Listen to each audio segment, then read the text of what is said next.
rebuilding. A catastrophic failure, a new start. Physically, mentally, our careers, our businesses. Step back, first step, next step. The driver in me just wants to get it done tomorrow. We'll do this, do that, let's move this, where are we at with this? You build some confidence, build some self-esteem, start to feel better about yourself. The Silverback Blueprint Podcast, a show for men over 40.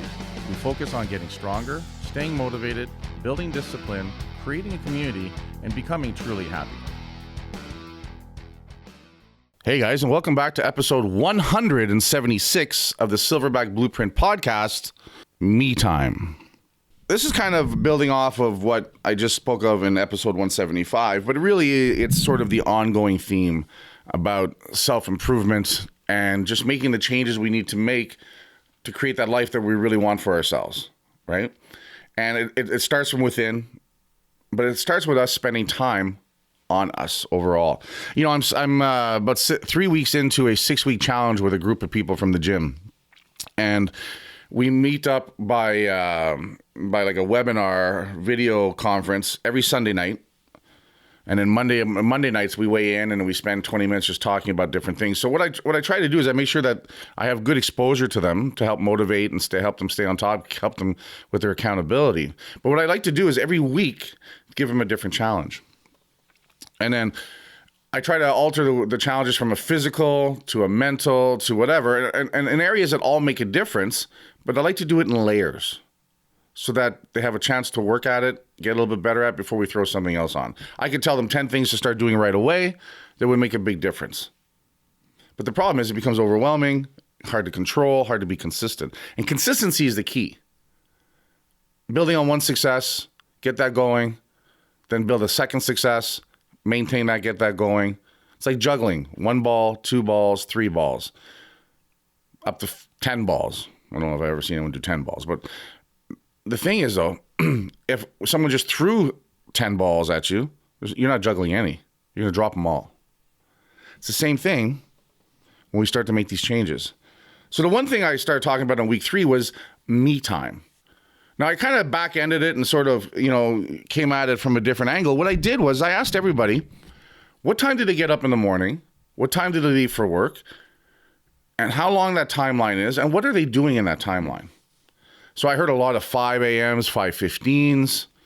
A lot of people are working at 7 or 8 a.m., so they got to get across the city or do what they got to do. I have a couple of retired people. I have a couple of people self-employed that work from home. So they had some, 7 a.m.s, 8 a.m.s, much like myself, 8 or 9 a.m., because I don't get to the gym till 1 and I work till 10. So my morning is my morning. It's still early enough that it's way before I have to engage for the day actively. So once I let them go through it, and they told me, so what I heard a lot of was I get up at 5, shower, get food ready. Now they're getting even more food ready because they're getting on top of their food. There was often the walking of the animals, feeding of the animals or children, getting themselves ready, heading out the door. That was the common theme for 99% of them. A couple of them were like, they get up, have a lot to do, a bit of a scramble, then they got to get out the door. But all of them were operating within 45 minutes to an hour timeline. I'd say 45 minutes on average. So once they all went through that, and they all, sounded like, productive type mornings, I turned around and I said, well, the challenge is going to be now is to back that up by 15 minutes. So if you're getting up at 5, 4:45. If you're getting up at 5:15, it's 5. If you're getting up at 7, it's 6:45. Because what I want them to do, and what we need to do, is we need to capture at least 15 minutes a day, 10 minutes to 15 minutes a day, to start creating what I call the me time. And that's the time where we're going to start, and here it comes, the 4-letter word, the journal. There's more letters than that, but you know what I'm saying. And start prepping the mind, start spending some time on themselves before they get caught up in all the stuff they have to do in the morning for the house, to get to work, to get things done. Because what happens is we just get up and we're, being like an automaton and just going through the things. That's what we're really being. We're just being an automaton. We're just going up, going through the motions, getting things done, right? Standing outside, eyes closed, You know, you can instinctively know the dog's done peeing because you've done it 1,000 times. Bring him back in the house, on to the next thing, on to the next thing. Boom, jump in the car, hop the bus, whatever it is, get to work. Then you're on your Facebooks, fucking around doing that stuff. Or you're into work and the shit's hitting the fan and you're just, dealing with shit all day long. The problem is, though, you're 2-3 hours into your day and you've spent no time just on yourself. No time getting yourself truly ready for the day. I'm not talking about the hygiene, although that's really nice. I'm not talking about picking out your clothes. I'm talking me time. In your head, your mindset, where you're going to be, what's your focus, reminding yourself who you are, what is it you truly want to achieve. Not just this morning, not just today, not just this week, but where are you headed? What is your goal? What is your journey? Where's your destination? Remind yourself of that every day. So what I did is I gave him 5 things. I'm just going to look at it. I have another journal here. Journal.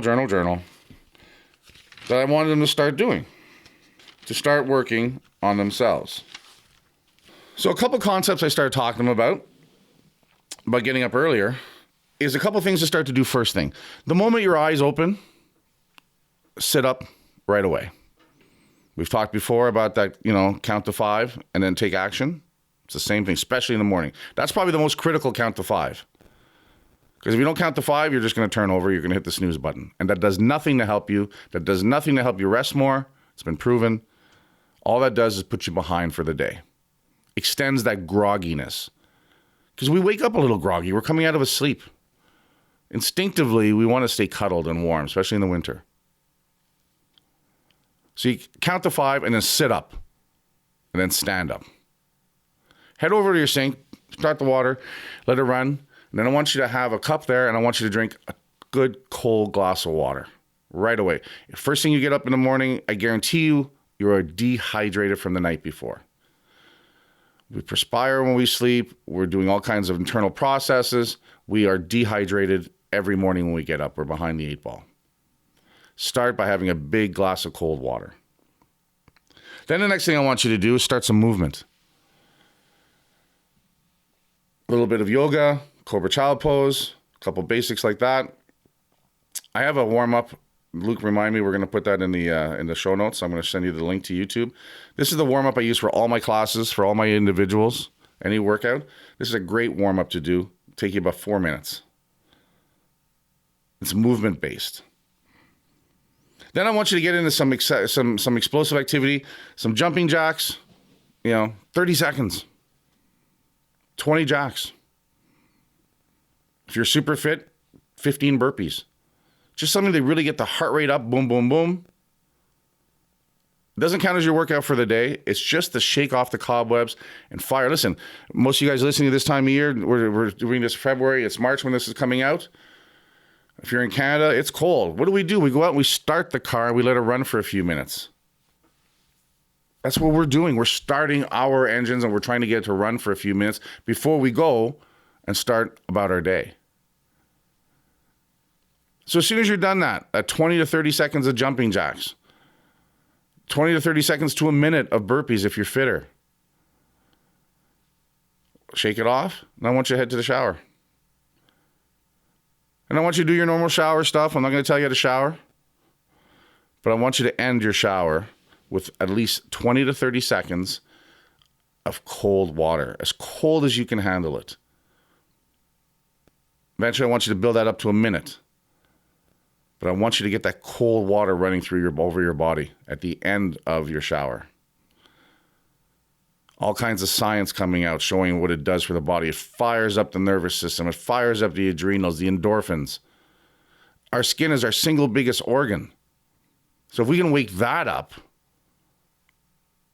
we are awake. Now, all this sounds like a lot, but really, this is about 10 minutes, if that, 5. Unless you're those people that like to take 40-minute showers. In that case, I'm like, stop getting so dirty. I don't know what you're up to. Right? And then I want you to go downstairs. I want you to get another glass of cold water. Throw some lemon in there. There's all kinds of good properties with lemon. I want you to take your journal. And I want you to spend 3 minutes just writing down your name, who you want to be, and what your biggest goal in life currently is. That's it. That's all I want you to do to start. That's all I want them to do.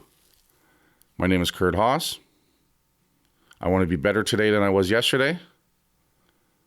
My goal is to transform myself in 100,000 lives.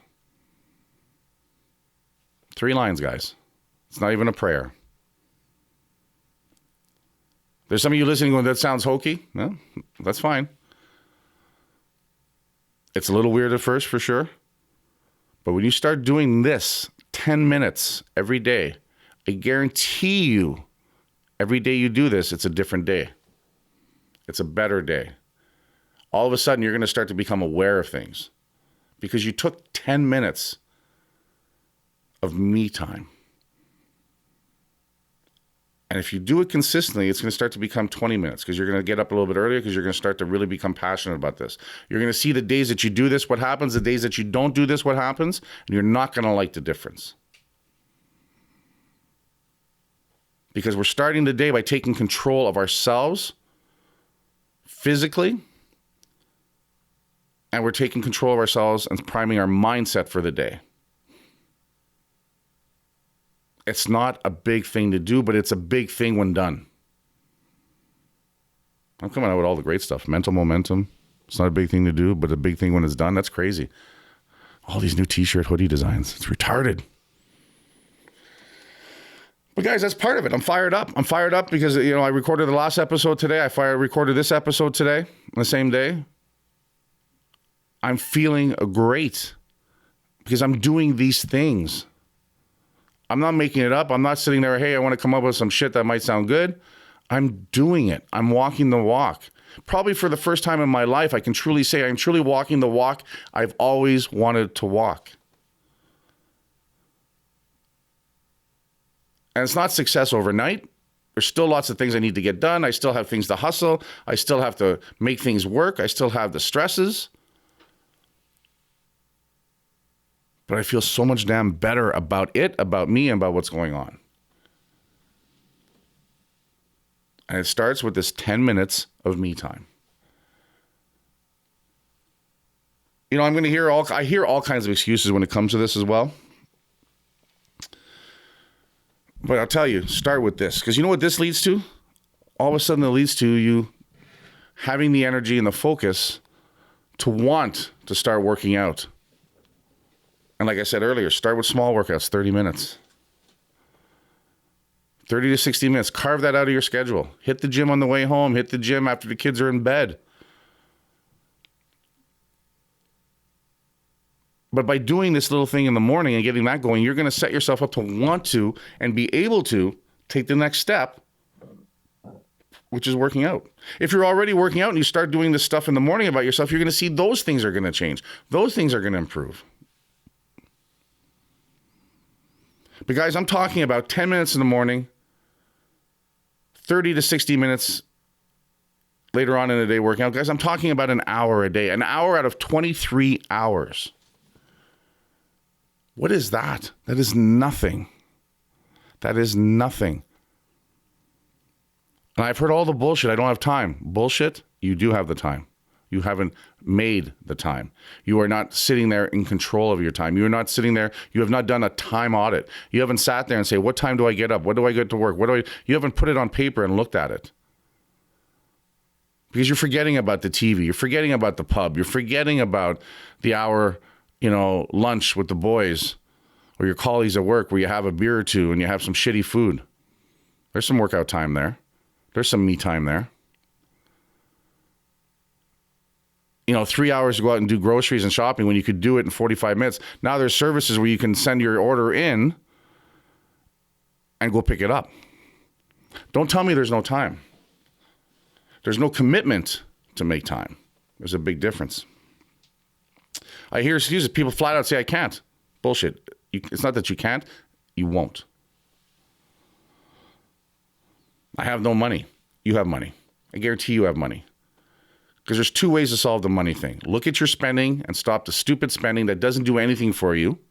Stop acquiring useless assets that do nothing for you. You don't need a 10th pair of jeans. Your kid doesn't need a 10th sweater unless it's a hostile hoodie. Guys, I'm a parent. I have 2 kids. Dad, can I have this? Of course you want to say yes. Say no once in a while. Don't starve them. Do you need to have the $300 internet, TV package? Do you need that?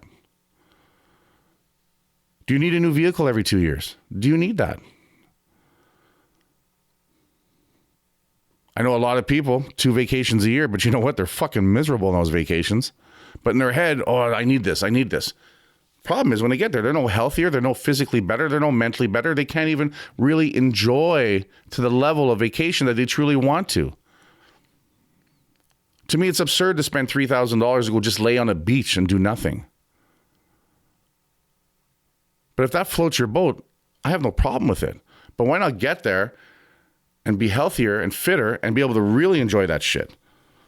So maybe you go once a year, but you really enjoy it because the money you spent on the second trip, you actually start investing in yourself because you joined the gym, you got a trainer, you're eating better.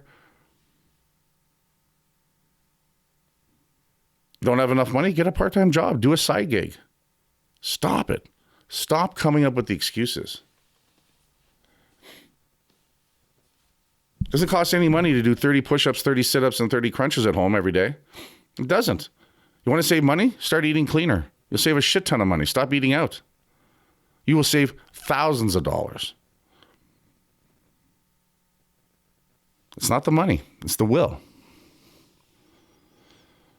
One of my favorite excuses is I can't stay motivated. Well, what the fuck are you doing to stay motivated? What are you doing? Because there's a way to stay motivated. In fact, it's necessary. I spoke of it in the last episode. My goal, my job right now is to protect where I'm at right now because I'm such a good state of energy and it's building and things are rolling really well and I feel really good. It's my job, my duty to protect that. So what motivates me? Well, what motivates me is turning around and watching videos of guys training, the old school videos, the Dorian Yates, the Arnold Schwarzeneggers. That shit motivates me, always has. I need a firing up. I'll watch Rocky 2. My God, I'll turn around and I'll set the world on fire. It's my favorite movie of all time. I just love that movie. I love the story. I love what happens. I love how it ends. I probably watched it over 150 times. I still get goosebumps at the end. Fires me up like there's no tomorrow. So I know that about myself. So then I surround myself with that. Part of that me time is having a space that you can do, that you can sit in, that you can create, that empowers you, that motivates you. You're not getting motivated sitting on the end of the couch watching your 3rd episode of something on Netflix. I have my home office. I have an office at the gym. I have stuff on the wall that motivates me. I have stuff that I have on my screen that motivates me. But I do that on purpose. I come in, I sit down, I turn things on, I open my journal. When I do those things, it starts keeping me in the fold where I want to be. But I work on being motivated. Motivation just doesn't happen. In fact, again, going back to my transformation group, whenever I get to week 2, end of week 2, I have the talk where I say motivation is the most important thing now. Because we're excited the first week we start something. Second week, we have a little bit of mastery. We're getting the ball rolling. If we're doing what we're supposed to, we're seeing some weight loss. Week 3 and 4 is where we tend to falter because we start to relax a little bit. We start to forget why we're doing this. We think we've got to figure it out. You have to find a way to motivate yourself. Your why has to be so important. Why you're doing this has to be so big, so important, so emotionally anchored to you that you remind yourself of that every day. Oh, those 3 lines in the morning. Because we're going to get things in our head, guys, right? We're like a computer that needs to be programmed every day. Every day we need to program it. And if we don't program it, something else or someone else will. And then we're operating under their system. We're letting life take us for a ride.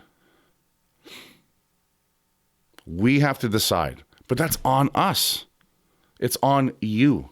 No one else can do it. No one else can make you happy. If you're miserable, it's because of you. Oh yeah, but this happened to me, Fuck, I get it. But you know what? Everybody's had shit happen to them. And you got to lick your wounds. You got to fucking heal from that a little bit, but then you got to get back up and then you got to go again. And then you got to sit there and stop letting it hold you back. Is that easy? Of course not. Of course it isn't easy. But you have to get past it. You have to find a way past it. Everyone suffers from trauma. But now more than ever, we've diagnosed it as a disease and everyone's claiming it, where I honestly believe very few people truly have PTSD. And the ones that have it, I feel for them and I truly believe it is a thing. But I think it's gotten fucking super convenient for a lot of people. We have to stop moving towards that. We have to move away from that. So the people that truly suffer from that can get the help and the care that they need because they need it and deserve it. But the ones that are just fucking weak because they're just fucking weak, they need to take ownership and need to get stronger, make themselves stronger. I'm probably going to get shit on this, and I don't care because it's fucking true. It's true. If you don't like the way where you're at in life, make some fucking changes. Got this shit kicked out of you, acknowledge it, deal with it, get some fucking help if you need to, but move on because nobody owes you.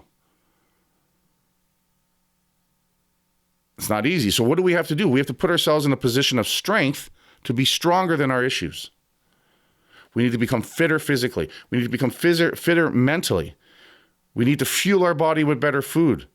We need to engage in positive, motivating activities physically and mentally to strengthen us, to make us stronger than our weaknesses, stronger than our issues.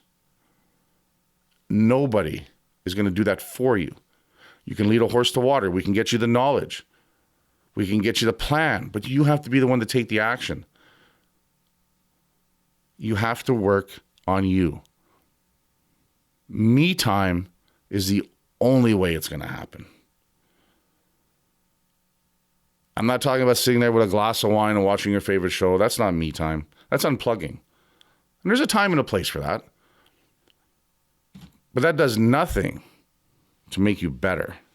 That does nothing to improve your situation. It might give you a pause. It might give you a chance to just pull away from everything that's bugging you for a little bit. And I get that. And we need to do that sometimes. But it's then when we do that we need to start to reflect a bit and start to say, okay, what can I start doing inside and outside for me to start dealing with this? Do I need a new fucking job? If your job is so fucking horrible and the people around you at work are so horrible, get the fuck out. But you know what happens a lot of times? When I see people turn around and get fitter, get healthier, get stronger, make themselves stronger than their issues, all of a sudden those issues at work go away. Because I think a good part of the time, those issues are you and your perception of things and your performance and your productivity or who you hang out with. Or you get to the point of better strength and clarity and you turn around and say, you know what, I truly do need to leave this job. And then you do that. But don't just fucking sit there. Don't just sit there and take it because it's all on you after that. So trust me, guys, there is time, there is money. All those things are there the moment you decide that this is necessary to get done. Every time I talk to a guy and they give me the story about they have no time, I always go to the classic. Remember when we were younger and we were a young man and we found a girl we liked? We would drive for 2 fucking hours to meet up with her and then drive 2 hours back, shower, sleep for 45 minutes and go back to work. And we would do that. We've all been through that. We've all done that. Why? Because we fucking really wanted to. Because we really liked that chick. It was the greatest sex we ever had up to that point. It was just awesome. We would move hell and high to get there and do it. So don't fucking tell me you can't wake up 15 minutes earlier. Don't tell me you can't turn around and have a quick lunch and then go for a walk. Don't tell me that you don't have the money because you fucking spent all that gas money and back then you didn't have any fucking money. So just don't tell me that because you're lying to yourself and you're lying to me. It's not that you don't have time, it just doesn't matter enough to you. That's the reality. Because if it really mattered to you, you would figure that shit out in a heartbeat. Guys, that's all I have to say for now. Head on over to iTunes, leave us a 5-star rating. positive review, head on over to hostilegear.com. Get yourself a cool hoodie, time-saving hoodie. Use the code word Silverback, save 20%.